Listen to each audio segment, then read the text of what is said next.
Panggil 4 tersangka ACT, Polri bilang begini soal penahanan. 4 tersangka telah ditetapkan dalam kasus penyelewengan dana Yayasan Aksi Cepat Tanggap atau ACT. Terbaru, keempat tersangka itu akan diperiksa penyidik Direktorat Tindak Pidana Ekonomi Khusus atau DTP-Deksus Bareskrim Polri pada Jumat tanggal 29 Juli 2022.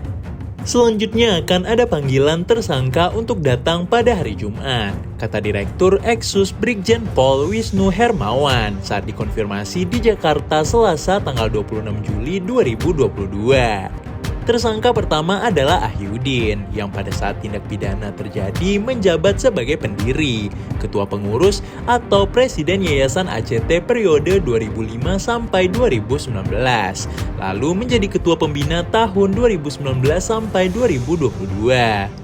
Tersangka kedua adalah ketua pengurus Yayasan ACT 2019 hingga saat ini, Ibnu Khajar.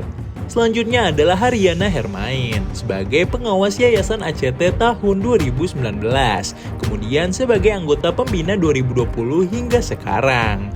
Tersangka terakhir adalah Novaryadi Imam Akbari yang menjabat sebagai anggota pembina Yayasan ACT tahun 2019 sampai 2021, lalu sebagai ketua pembina periode Januari 2022 sampai saat ini.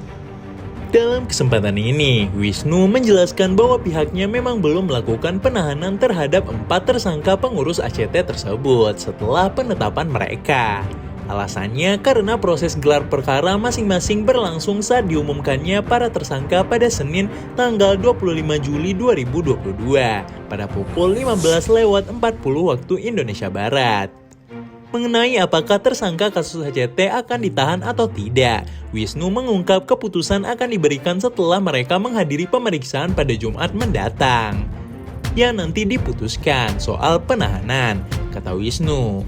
Adapun tindak pidana yang diduga dilakukan oleh tersangka yakni melakukan pidana dan atau penggelapan dalam jabatan, dan atau tindak pidana informasi dan transaksi elektronik dan tindak pidana informasi, dan atau tindak pidana yayasan dan atau tindak pidana pencucian uang atau TPPU.